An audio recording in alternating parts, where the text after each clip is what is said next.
Good morning, comrades. You're listening to WHIVLP New Orleans 102.3. This is your weekly Good Morning Comrade. This week we are joined by City Council candidate in District A, also DSA member Bob Murrell, joining us on the show. Bob, how you doing? I'm tired, but I'm at it. It's a long struggle. I just Hitting doors will wear you out after a while, won't it? Yeah, well, I mean, I've been knocking doors just about every weekend since March. So it's definitely been a long haul. But yeah, I was just lamenting about my kid's birthday that was today, and so being a working parent while also trying to run a campaign, it's challenging for sure. But Yeah. I mean, they're the reason why I'm doing it. Sure. I guess, yeah, just while you're here, go ahead and introduce yourself to the listeners and tell them a little bit about yourself and then about your campaign. Yeah, for sure. I'm Bob Murrell. I'm born at Charity Hospital 40 years ago. Grew up public schooled, graduated from Riverdale here in the metro area. Riverdale. I used to teach school at Jefferson Elementary for a lot of years, and my kids would always go to Riverdale. I went to Jefferson Elementary. Yeah. No way. Yeah. Miss Bourne was still there, right? Just when Miss Bourne was there. Absolutely. She was my. I was a student teacher under her, which is hilarious. Wow. Miss Bourne, Miss Bell, and Miss oh god, what was the lady's name downstairs? The first grade teacher. She was still there too. There was like so many teachers there, like taught there forever. Was it Richmond? Yeah, Miss Richmond. Yeah, she was still there too when I left. She was my first grade teacher, and my daughter's in first grade, so she always asked me about what it was like when I was in first grade. So I always have lots of stories that I barely remember from back then. When I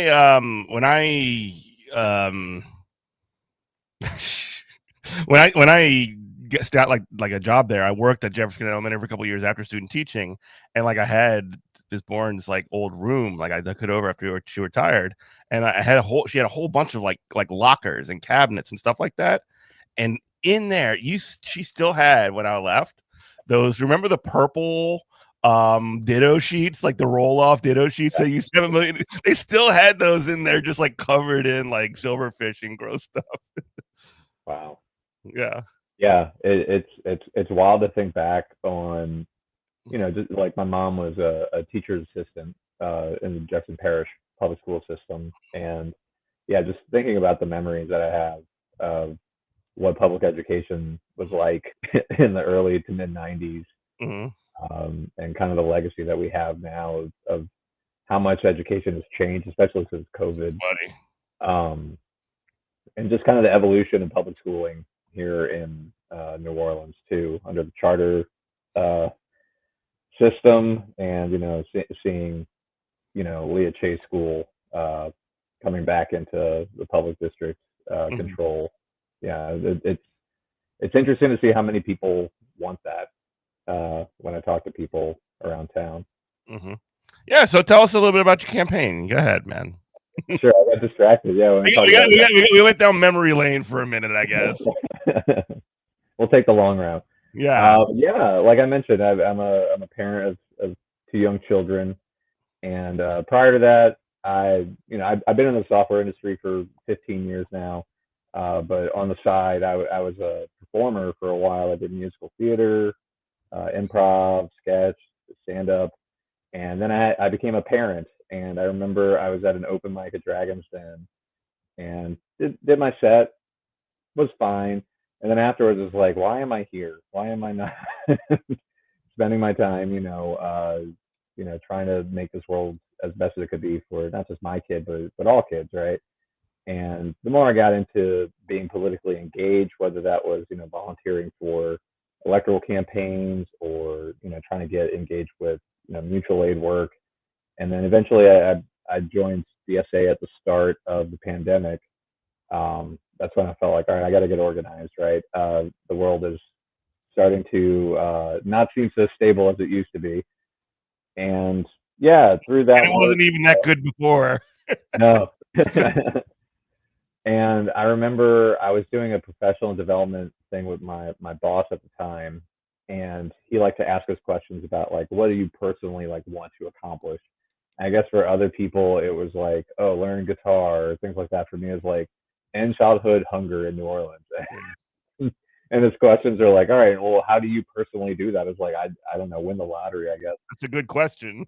And he said you could run for office. And I guess when your boss is telling you that, that's a possible route, Mm-hmm. I started to look at it and had a lot more people urging me to consider it. So yeah, in 2021, I ran for the same seat, City Council District A. Um, I had a lot of encouragement. It was also very challenging because we were in the height of the pandemic, and then Hurricane Ida hit. I'm grassroots funded and volunteer driven, so for me to try to juggle that and have a 3-year-old during this very hectic time in A New lot going Orleans. on. Yeah, but the whole time people just kept encouraging me. I remember knocking doors and someone's like, I'm going to vote for Joe, but like you should run again, and I'll keep you in mind. Keep at it, and I did. I did keep at it. I started, getting more engaged, not just in DSA, but just the organizing scene here in New Orleans in general. I joined Step Up Louisiana. I became a member of the Ion Surveillance Coalition. I guess I don't know how familiar your viewers are with those, but Step Up Louisiana is about labor organizing. I'm very familiar with Step Up. Oh yeah, yeah, and trying to fight for equitable, fair wages as well as good learning conditions as well for kids. Um, Yeah, they were for last time I talked to Ben over there. He was like, it was kind of like a weird thing because he was I'm in Virginia now, but like he like messaged an account that I was running for. I was working for a union, SEIU. I was doing communications, running social media, and he like DMs me, and it's like, oh, it's Ben, okay, about the dollar store warehouse working they were doing. But yeah, I mean, back in the old days of DSA New Orleans, prior to the pandemic, back in 2018, 2019, we shared an office with Step Up Louisiana for a couple of years. We worked very closely with them in a lot of different ways, and yeah, they've done amazing work over the years. Yeah, and their C4 sister organization, Step Up for Action, I'm proudly endorsed by them, so I'm excited about that, and having their platform continue to uplift what they're struggling for. I still get phone calls for people phone banking for Step Up. I'm like, I'm not there no more, guys. Come on. It always makes you feel good to see that they're doing good work still, though. Yeah, absolutely. Yeah, and I'm really proud of the organizer and training program that Step Up Louisiana has been going through. Their cohorts have been, really solid, working in a variety of different, fields and backgrounds, which is really cool. Yeah. But yeah, just continuing a lot of the efforts that I do in all these different arenas of struggle here in New Orleans. Running for office kind of allows you to have a platform that you can elevate, as well as using your opportunities to speak to kind of further the demands that a lot of these organizations are having. And I'm just excited to continue to try to use this opportunity, not just obviously to be elected and to make the changes that we want to see, but beyond that, right? Beyond the ballot box, and making sure that people understand that, we're in a very challenging political environment right now, both nationally and statewide. And now's the time to get organized. Now's the time to plug into whatever groups, whether that's at your workplace or in your neighborhood or just in your city, to really step up and, be tied in, put yourself out there, get organized, because we're going to need it in order to not just defend ourselves in this moment, but also to advance the struggle of a fair and equitable city and society for everybody. Right. So you mentioned just a moment ago your platform. I'm looking at your website. So do you want to just tell us a little bit about your platform and some of the things that you're running on in this upcoming election? I mean, you're a cool guy and all. That's great, but I mean, if you're not running on anything, or like this Um, is the thing that like when people talk about like Zoran Mamdani or whatever, is like, yeah, oh yeah, he's got great social media, he got an army of volunteers, but the whole reason behind it, the whole reason that it's even an issue or he's able to do anything is because he's running on a very very popular platform. So tell us a little bit about yours. Yeah, and when I ran 4 years ago, I like to kind of use the mass line exercise, right? Like you have to talk to the people, you have to understand what issues that they're having, and that was You one gotta of know the what's big. important. You gotta know what's important, like straight up, like Right. it's what it is. Yeah, and it kind of speaks to like other campaigns, are kind of informed by their donors. I'm the opposite, right? I'm informed by the voters. So you're not going to see me have a narrative focus on crime. You're not going to have me have a narrative focus on only our roads are the only thing that's wrong in this city. You're going to see a lot of systemic issues that come out of the challenges that everyday New Orleanians are having. So yeah, it's broken up into 6 parts. It's very dense. A lot of people are like, "What's your number one thing?" I'm like, "I don't have a number one thing. My number one thing is justice." And it's not enough to distill it down to one little thing. So it's broken up into 6 parts. The first one is investing in our youth. Mhm. Ben, actually from Step Up, he and I, it was really inspirational what he's talking about. It's like we need like a generational investment in our Mhm. young people, not just like babies, but like all the way through like 25, really. Mhm. Um, just knowing the challenges that they've had to endure during their childhood, much less making sure that we have an environment that's sustainable for another generation after that, right? So things like extending the universal basic income program that we have as a pilot program, like really extending that out to as many young people that we can get. Having things like universal pre-K. Mhm. Right now, it's in like small pilot programs, really building off of that to provide it universally. So that way, we're able to genuinely have people give a chance to raise families in this city. And it's something that we know is possible. I mean, the New York City, rolled it out. Crazy, crazy New York or whatever, what people like to say. But they rolled it out years ago, and I think it was just recently, like a few days ago, even where the state of New Mexico essentially put forward an entire like statewide like like child like preschool program, which is just like, Mm-hmm. wow, good job, New Mexico. I did not, Yeah. I did not realize, I didn't realize that game that you had. You know what I mean? Yeah, and not only is it common sense, right? Because you're allowing working families to, make sure that they're able to take care of their families, right? You have to have income if you are a member of the working class. Hmm. But at the same time, like it extends even beyond that because you have to have the job force in order to work at all these pre-Ks, right? And then you have to have the educated aspect of it as well. So it extends not just for taking care of kids, which at its root is what matters the most, but it has its impact in the families, in the workplace, and beyond, really. So I think there's a lot of just genuine opportunity for developing our workforce, not for tourism to satisfy tourists, but actually to like take care of New Orleanians that want to live here and want to work here and raise their families. And like, I'm sorry, but like all this like never ending emphasis on tourism in New Orleans, like people are gonna come to New Orleans. It's one of the greatest cities in the world. You don't need to have all this like super like intentional like just crashing your entire like budget into that. Or I mean, I'm exaggerating, but like sure, it's an important part of the city, but if the people here are not taken care of, then what's the point of anything? What's the point of it?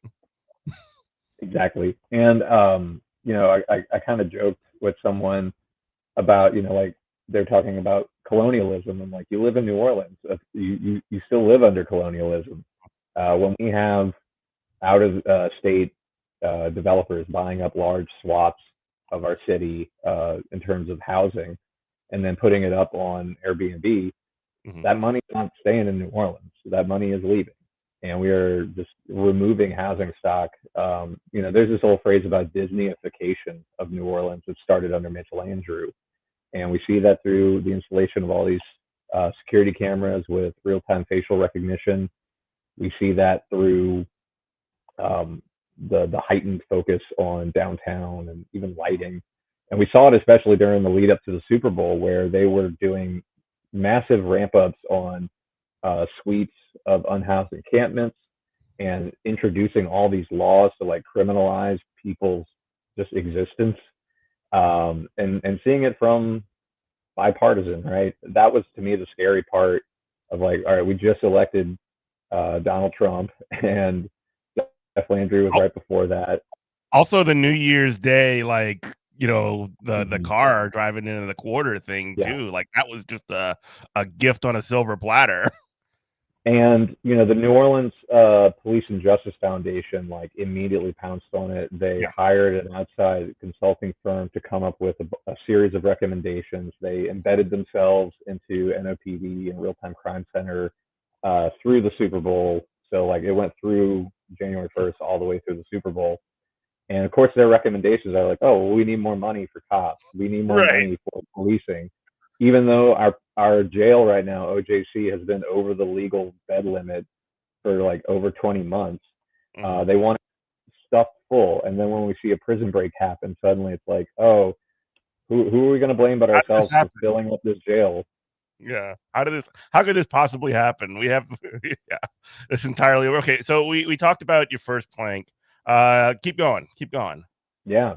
So the next one is livable and safe neighborhoods. And when I think of that, I think number one, livable housing, right? Making sure that we're sticking to the healthy homes ordinance that was just passed recently. That counts for renters, right? But Tell, also tell us for, about tell us about healthy homes. Tell us about healthy homes, please. yeah, so this was an initiative done by a couple of different advocacy groups, and it passed, I want to say maybe 12 months ago, maybe a little bit longer than that. Hmm. But the idea is just to lay out general guidelines on what is acceptable for rental properties, right?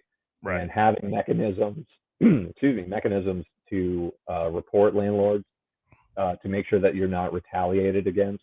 Hmm. But it does have a piece to it, right? It really requires a full set of enforcement, but we don't have a lot of people actually staffed in the city for enforcement. Well, you need to have So the thing first before you can. I mean, the enforcement comes yeah, second if you have the standards established, right? exactly. Yeah. And so for me, I want to try to do a number of things to make sure that we're able to satisfy those healthy homes. But the biggest challenge is just affordability. So private insurance on, home insurance right now is just skyrocketed in Louisiana. Yeah. There was a program that was started by the state for roof fortification, right? So that we're able to have homes be able to withstand, hurricane force winds. And in the process of doing that, the idea is to reduce the cost of private insurance because of these roof fortifications. So trying to get additional funding for that program, so that way we're able to either match or have a secondary program to do that. But also having funding available through this housing trust fund that was just passed as well, that has dedicated funding into it. Actually using that not just to um, build new housing, right, but also to make sure that people are able to stay in the housing that they are currently in, right? So that means for homeowners to find ways to, number one, bring their costs down for housing, whether that's with repairs or with assisting for, like I said, with insurance. Hmm. For renters, though, making sure that they're able to get rental assistance before the eviction process starts. Because right now, a lot of times, if you get served an eviction notice, that's when you can start to apply for rental assistance. Hmm. You make That's sure too that we're late. able to, yeah, people don't need to go to court and have to be brought into the criminal justice system because they're behind on rent, right? So trying to find ways to use the housing trust fund to actually house people while they're housed, and then Hmm. obviously building upon the idea of a safe neighborhood. For me, it's heating, it's flood mitigation, making sure that you have electricity that is reliably distributed to you, and if it Yeah. And isn't, do you hear that? having having some energy backup systems, whether that's batteries in homes or these neighborhood lighthouses and cooling stations that you could charge, things like that. Especially And during the also, summer when it is dangerous to not have air conditioning. Like seriously, absolutely, New yeah. Orleans summers or I mean, everybody listening knows already. I mean, we just got through it. Brutal, famously. It's still hot. Oh no, it's still hot, but it's like it's September hot, which is different than August hot. Oh, yeah, yeah. And also for me is making sure that people can walk and bike around their neighborhoods without, getting hit by cars. Yeah. My daughter wants to ride her bike, and I wish I could have her ride to school. I see even in Lakeview, which is, you know, nice. Um, Children don't bike to school without adults because like it's still that dangerous, even though it's a shared lane on Harrison Avenue. Like Right. no one observes it, right? So the It's concept a of paint a line of paint on the street. People be driving in that all the time. exactly, and yeah, so my concept of livable and safe really extends beyond just this notion of like crime and things like that, but really about a deeper quality of life. And I guess that segues into the third bullet point, which is quality of life beyond potholes. So obviously we have a lot of infrastructural issues. Let's just say this really quickly. You're not against fixing the Yeah, potholes. But it's just like that's not the only thing, right? exactly. Beyond the pothole, Yeah, right? the potholes plus program. Let's call it that. Yeah. And I joked too, I guess not really much of a joke, but that so much emphasis is put on the issues of roads that like it feels like someone's staring like 6 feet and 6 inches in front of their feet while they're walking off a cliff, right? Yeah. There's a lot of Big road is really taking over the conversation. yeah, absolutely. And so one of the things that I talk about is like how do we like improve the process, not just like bureaucratically, but like at its foundation. Like, how do we have democratic processes where neighbors know when their stuff is going to get tore up well in advance? So like Yeah. they're the key stakeholders, right? Like you are in their neighborhood where they live. So they should be the first ones that are part of the process. They should know about everything that's happening the whole way. Mhm. Number two is making sure that like when a street is tore up, we are able to align projects towards it, right? It's such a big, long-going issue where road work happens, it gets finished, and then less than 3 months later, it's torn up because of a different utility company, or oh, they neglected to do this or that. I'm a project manager by trade, and like sequencing is such a key foundational thing. Is if you're working within a project and you have another project scheduled, like 8 months in advance, try to get those to line up, right? Yeah, it needs to Uh, flow. and the other thing for me too is again like having neighborhood buy-in of like, I wish we had a safer street for kids to bike on, right? And it's a 20-foot wide lane.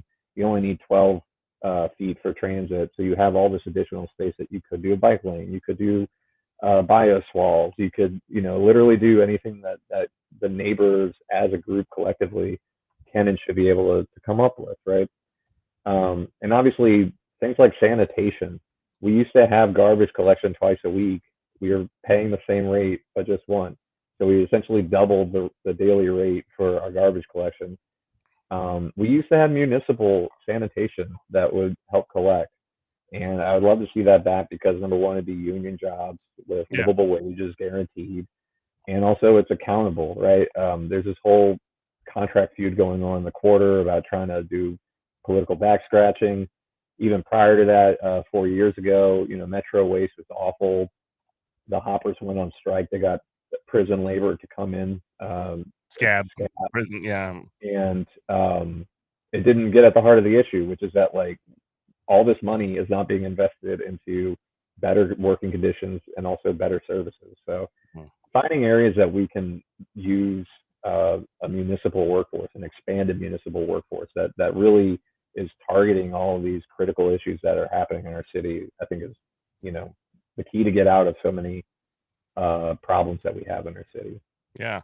And then at the very least, you won't have all these commercialized, you know, utilities or garbage companies coming in. And I mean, Mhm. it's ridiculous. I mean, we don't need, we don't need, Sidney Torres just like running roughshod over the city anymore. Like we're past that. Yeah, and you know, kudos to Ivy Waste for like investing in technology. Like they have this whole like monitoring station where you can like see where houses are not getting dropped off. That's cool. Like I think that should be a standard. It doesn't have to be in the private industry though. Like it doesn't have to be something where the profits. aren't controlled by the workers. They aren't controlled by the general public. And then that to me is like what democracy looks like in this country, is that we have a lot of unelected millionaires and billionaires making major decisions on how our lives live out in this country and in this city. And it doesn't have to be that way, y'all. Right. Yeah. Quality of life, and that was quality of life, dignity for all. Let's talk about that. Yeah. What do you mean by that? Yeah. So I just kind of speaking again to the concepts of what it means to be in a democracy. It means having human dignity, and we've seen unfortunately a slide back when it comes to that.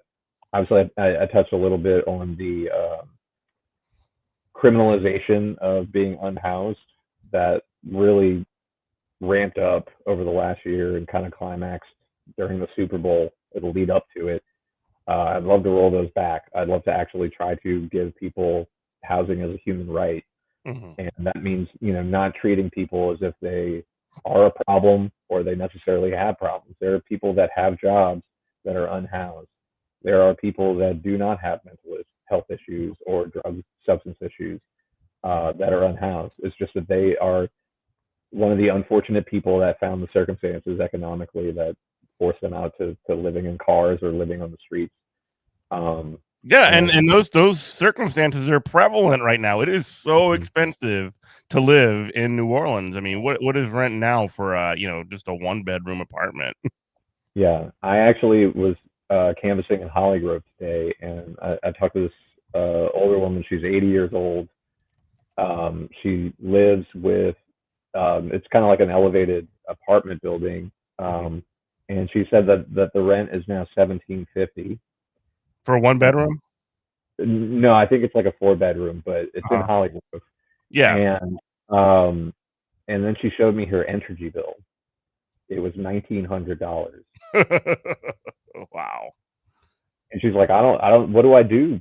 I'm on fixed income, and like her brother moved into the house to help with having income in the house, and then her son and his family also moved in the house. So there's 3 families, 3 sources of income.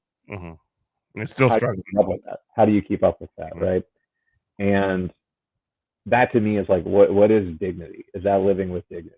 That we're forcing people, like she's having to decide about, like, she has to keep on her lights, but also Medicare is not covering her prescription to its fullest extent now. Like, so for me, dignity for all is making sure that we have basic living standards here in this city and actually being able to enforce that. Obviously, the attacks on the LGBTQ community is important to me, as well as our sisters and brothers that have immigration status as well. Finding the city to actually be a sanctuary city, not just in name but in practice, right? So that means not cooperating or having NOPD have very limited, if not full, non-cooperation with ICE, with federal agencies, with state police that are looking to use the draconian laws that they're trying to use. So yeah, make people not be treated human. It's really unfortunate, and I feel like we need more proponents on all levels of government where we can get them. So that's very critical. That point's really important now, especially too when you have, in the national politics, you have the president of the United States, Donald Trump, coming in and saying, "Oh yeah, sure, we'll send the National Guard into New Orleans because crime is so crazy," or whatever. Like, they love to just sort of. I mean, he's saying he's gonna. I mean, I look at it as almost like an invasion. They're just sending troops into these cities and just implementing. I mean, maybe not exactly martial law, but like the technically it's not that, but it's very, very sort of like in that same universe. And talking to my friends in DC, it has been a disaster for them. Yeah, and there's already a lot of movement going on from what I've seen and heard of people organizing, people having spontaneous protests on the North Shore and Mid City, all across the city that aren't part of any named group. It's just citizens that are tired of this. The North Shore? Wow.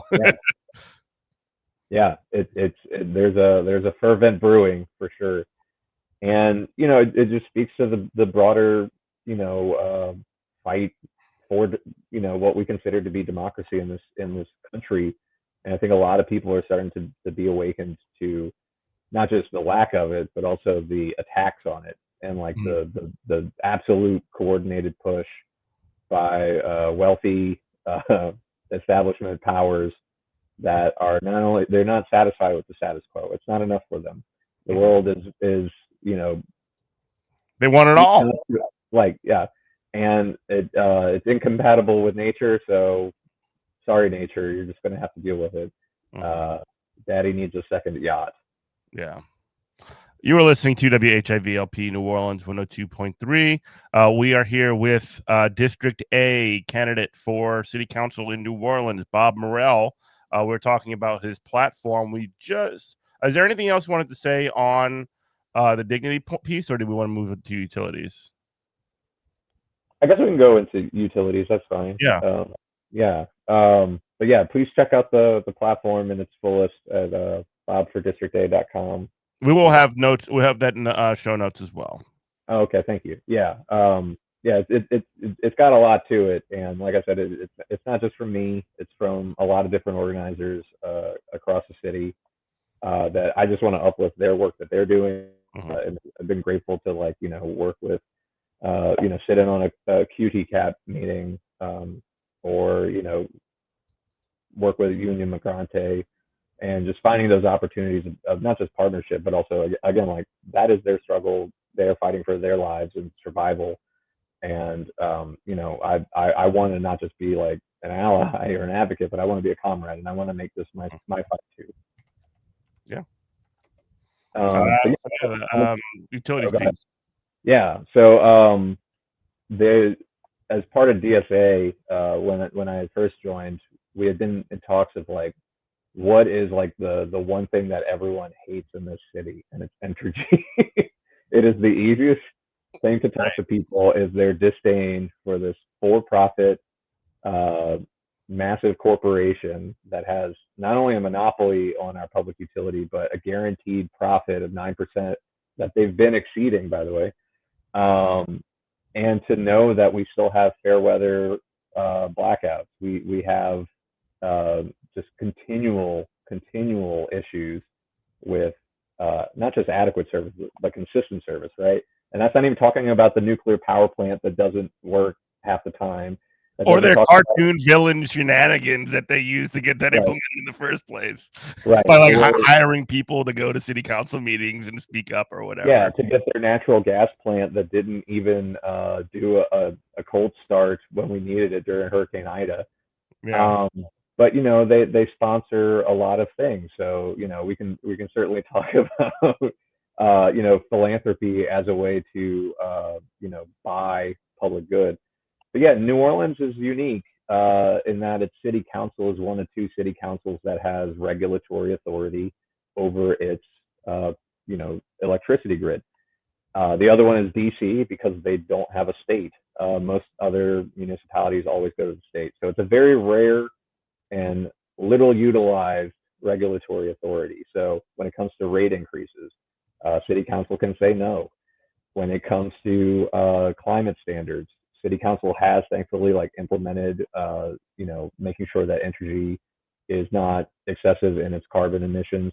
And part of that was they sold off their natural gas to a vulture capitalist funded Delta utility that now is a monopoly over much of the Gulf South. I love that. That's really cool. Their business model is more gas. How's that working out for everybody? So yeah, they use every trick in the book to circumvent any sort of regulations, all to maximize their profits, to pay out to their shareholders rather than investing in the infrastructure. So DSA was like, enough of that. We need to make Entergy pay. And so we started organizing demands that people were making, which was no more residential shutoffs because you can't afford it. It's inhumane. City council already temporarily bans it when it gets too hot or too cold. So it's clearly a public health and safety issue. So we should just ban it, right? And city council does have the ability and the power to do that through that regulatory authority that you just mentioned. Exactly. Yeah. Number two was no more rate increases. right? Or if you're going to do it, at the very least, prove that you're spending that money that we're going to start paying for to actually go into the things that you want. And number three is forgiving debt rolling back through the pandemic. And like I said, I mentioned someone whose energy bill was 1,900. A lot of that is just carryover debt in arrears and like having to do these payment plans and stretching it out, and it's like perpetual debt, It's a trap. extraction. So those are kind of the three big demands, but the ultimate demand was to move towards having Entergy run as a true, genuine public utility, one that is municipally owned and controlled. And when we did the power mapping, we were like, all right, how do we make that happen? And it's like there's only two bodies that can do that: Entergy, which they're not going to, or City Council. And so I wanted to uplift again that struggle that's been going on now for 4 years. Several years. And and so that's part of the platform as well, is all of those demands with a start towards looking at a municipalization of Entergy. They've offered it. They wrote an op-ed in the Times Pick of like, look, we can stay here and you can keep complaining. We can sell you to another company, or the city can take it over. It's like, well, one of those sounds a lot better than the other two. I'm just saying. Yeah. And then I guess the last one is root out corruption. That's fairly self-explanatory, but for that. I mean, our mayor is currently under indictment, and that's just it's like normal. I think like every mayor is going to be indicted at some point, right? Yeah. That's just how it's going to go.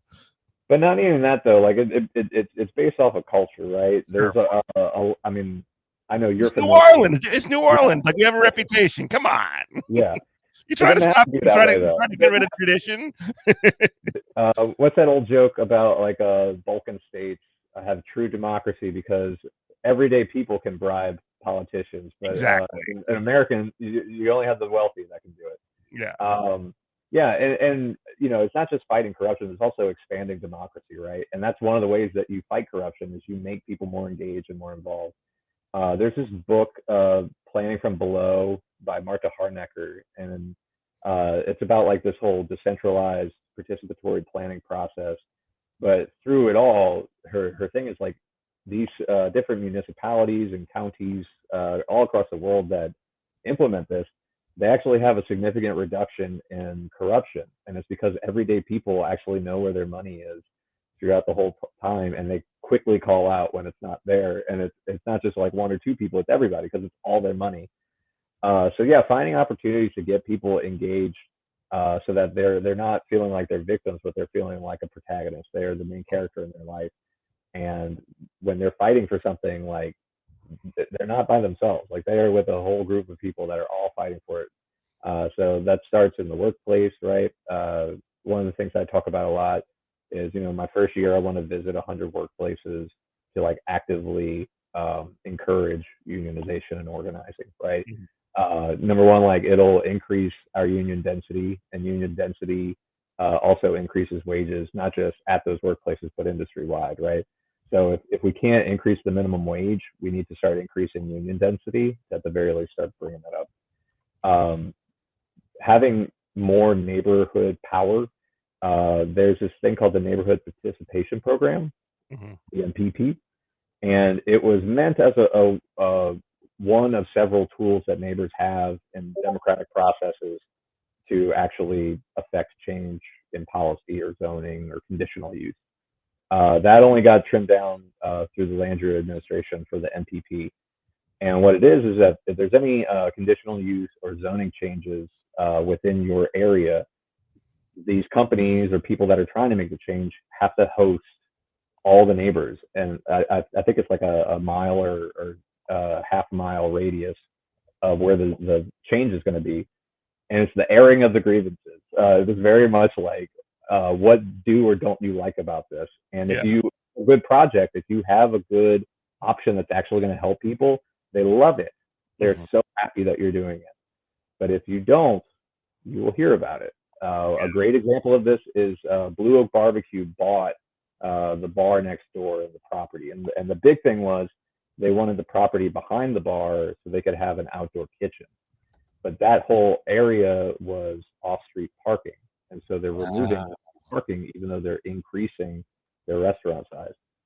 Additionally, the parking spaces on the street, they converted illegally into parklets, but because of COVID, they were grandfathered in. Right. So all the people in the neighborhood have been having issues before this bar was being bought of patrons at Blue Oak taking up, blocking their driveways, things like that. Because it's like a very popuar barbecue spot. Right, and rightfully so, it smells amazing It's if you're good walking past barbecue. I mean, like, look, it. this is not And an endorsement. so, We don't do that here, but yeah, Tubes Meadery is also across the street. Shout out to them. yeah, Uh, yeah. Shout out to Isaac Stoops, right? yeah, they're great, and No, their family meals program. Shout out to them. Like yeah. they fed Also not so an many kids. endorsement, but shout out. Yeah, just shout outs, just lots of shouting out. But anyway, so they had a MPP for this thing, and the neighbors were rightfully mad, and so they withdrew their conditional use. There is a loophole, however, if your city council member introduces it on your behalf, you don't have to host an MPP. Mhm. And so Councilmember Geruso did that, and they hosted 6 Zoom calls or 8 Zoom calls, and it was less than a dozen people were invited. Almost all of them worked for the company that was making the zoning change, and there was one person from a neighborhood association that was present, one, and that neighborhood association is not particularly democratic necessarily. Like they don't have competitive elections, and the neighbors didn't know about it because again, it's just one person. There's no communication happening. And then so when the conditional use was up for a vote by the city planning commission, they sent out postcards saying, "Hey, submit your public comments."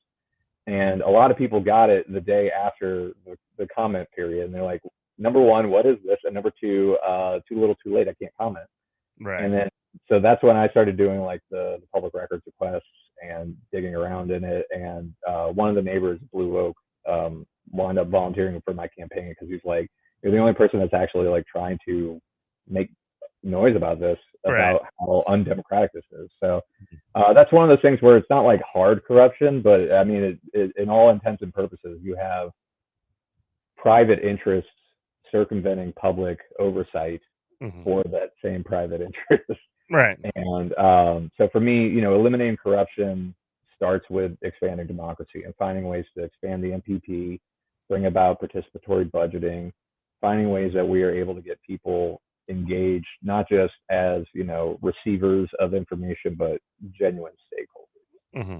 And you have a say in it. I mean, everybody's a stakeholder, but like you actually you could be a stakeholder in the situation, but actually have the power, at least, not as an individual necessarily, but as a collective, to do something about it. So you don't have, these corporations or big businesses or whatever, high dollar, funders of campaigns or whatever it is, just steamrolling, the little guy. Yeah. And I'd love for us to start looking into doing publicly funded elections here, at least on the municipal level. As someone who, I'm still working, I wasn't able to quit my job to do this. It's a huge struggle to try to keep up with fundraising. Like we're grassroots funded. Our median donation is $25, right? The public finance reports came out for the most recent deadline, and like 2 of my opponents already have like $100,000 raised. Yeah. I just broke 10,000, right? So it's a whole order of because again, I'm not contributions of $2,500 from 2 people in a married couple plus their businesses. Like that quickly adds up, and it's just the dynamic of how these campaigns are funded also lends to the dynamic of how these campaigns are run, how these campaigns are going to affect policy once they get elected. And that's a super hard challenge for us to get over, the influence. I mean, this isn't even like big money compared to like federal elections, right? But at the same time, like it does have massive impact when, for me, I'm out there knocking doors. That's how I'm getting my message out. And people have already gotten like push pulled twice and have mailers from all the other ones, and it's a challenge to keep up with it because at the end of the day, like your struggle is to get name exposure. But if you're a working parent, and other candidates have had this issue too, it's a huge hurdle to overcome. Just to even like qualify, you need to have hundreds of dollars just to get on the ballot, and then you have to then get more money to print materials and get your name out there. So yeah, trying to find opportunities for us to have people feel engaged and involved, to eliminate that apathy that is so prevalent, and really feel like people have something to live for, have a reason to be here in New Orleans other than to be a taxpayer, other than to be a consumer, but to feel like this is my city. Right. And yeah, so you mentioned some of those challenges when it comes to, fundraising and your opponents. I mean, obviously you're a, small donation funded deal. What is the sort of like, what has support looked like? We've seen in certain situations, and obviously we don't have the, publicly funded campaign that we think that would at least sort of level the playing field so that more voices could be heard. But what does support look like in the way that you've seen it so far? Yeah, it's been interesting. There's a lot of word of mouth, um, whether that's like literal word of mouth or like over text or social media. But even like I'm not a big fan of yard signs, but people love the yard signs. And I have a forum on my website where people can sign up. So I delivered one on Garfield Street, and then the next day I got a sign up on that same block across the street to deliver a yard sign.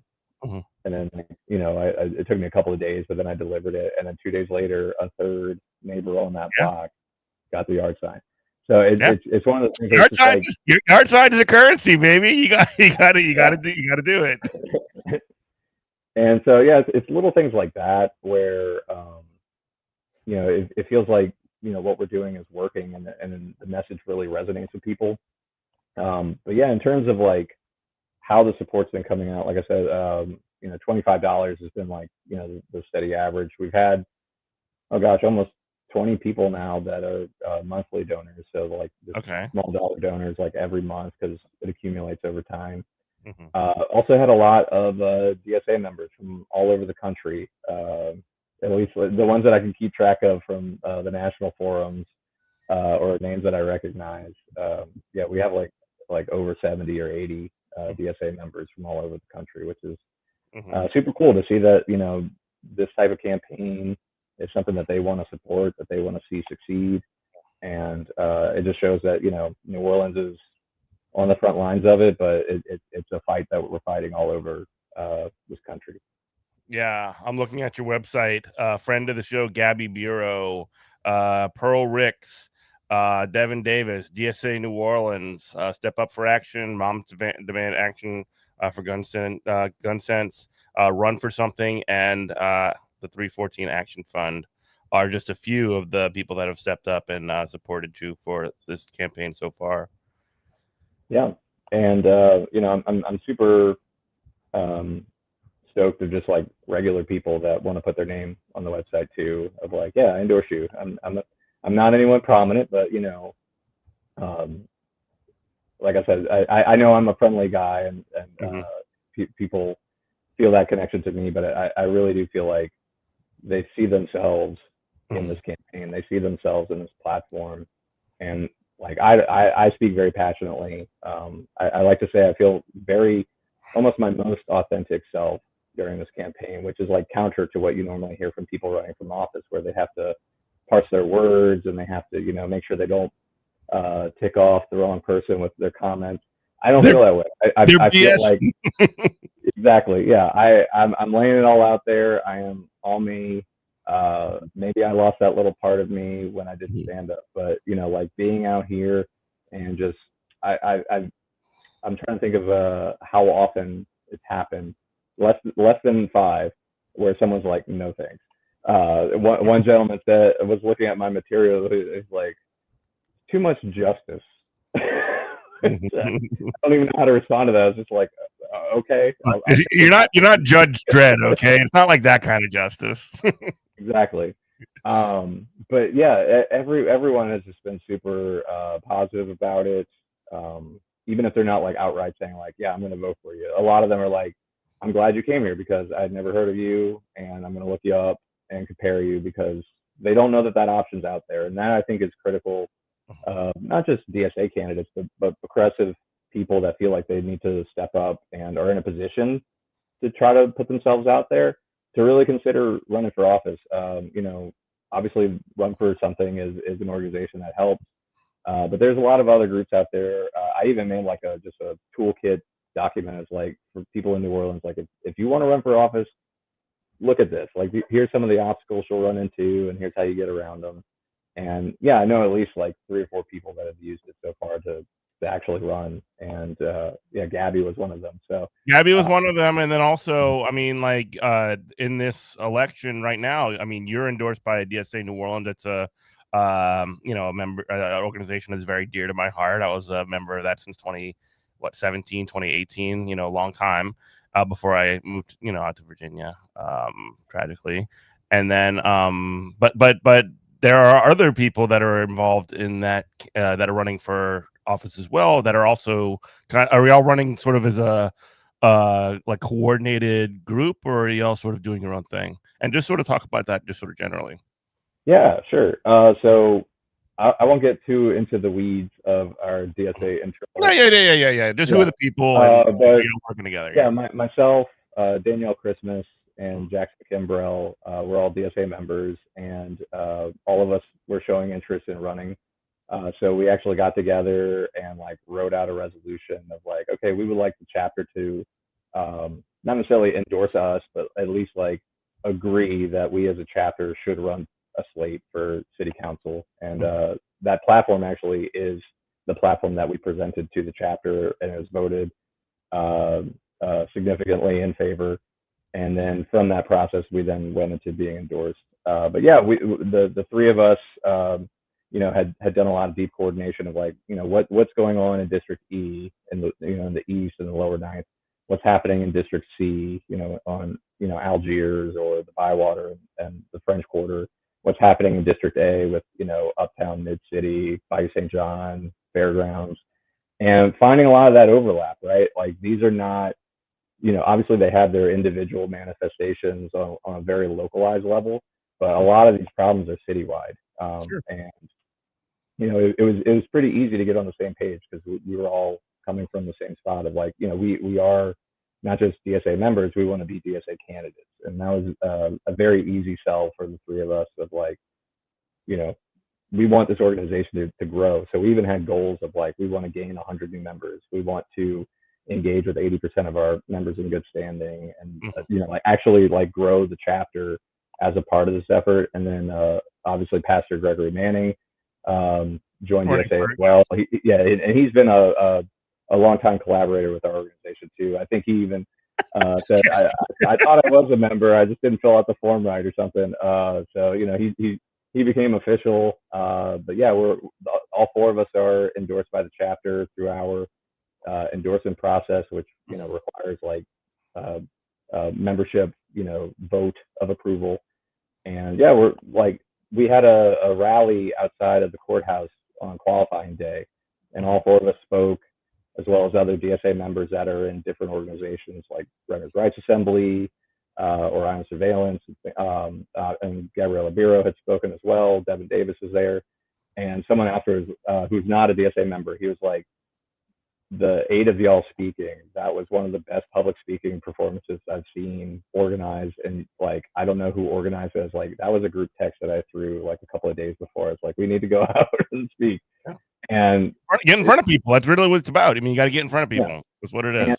And all of us, came from our own perspective, our own experiences, our own fights that we really try to hone in on. And it was just all politically coherent because at the end of the day, like, we are in an organization like DSA because it's not just about fighting for the thing that matters to me. It's understanding that all of our fights are the same fight at the end of the day, and we need to come together. We need to organize and do so democratically, right, in order to fight for our vision beyond capitalism. Mm-hmm. Yeah. So so support from DSA has essentially looked like I've seen canvassing operations. You have events like the one you just mentioned. And is there anything I'm missing? Like what else are we seeing here? I know there's a little bit of social media support as well. Huh? Yeah.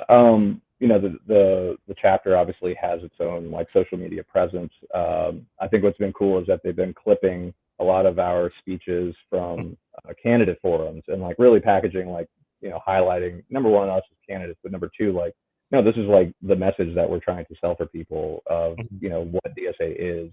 I mention it every time I'm at one of these forums. That I am in Democratic Socialists of America, and like I'm putting people first, and really driving home the message of what we're trying to do. Outside of that, though, yeah, we try to do some fun activities. We had a event at I forget the Brew Carré in the quarter. That was a great time, and brought in a lot of people that I'm glad they were able to come out and show their support because like they're on the periphery. They might show up to some actions or protests or things like that. So it was cool to see a lot of people, I guess, in the fray start to come in, which is really exciting. And then obviously finding opportunities for us as candidates to uplift the work that we're doing outside of electoral work. So, I was over at the Brake Light Clinic that we did in August, which was outstanding. We had a really good turnout, both in terms of members, but also people that, were looking for food, looking for the brake lights changed. Got a lot of honks. Bro, I was looking at I came up in like memories of some kind, one like app or whatever, and I think it's been 7 years since the first brake light clinic, which I was at, and it just makes me feel like an old man. Yeah, and we're still doing them. Okay, we have 1 minute left. Where can people find information about your campaign and sort of like any last, parting words for today? Yeah, Bob, the number 4, District A.com, or social media handles on all of them except for whatever fascist ones there are. And yeah, I guess my closing is just making an appeal again. Like you got to think outside of the ballot box. Democracy is not a one and done thing. It's a constant struggle, and I highly encourage you to check out organizations like DSA. Check out candidates like me that are trying to fight for local agency and dignity and making sure that we all are living in a fair, equal society. All solidarity. Right. Yeah, solidarity. And so this is just going to be a part of a series, hopefully, of folks who are running for city council.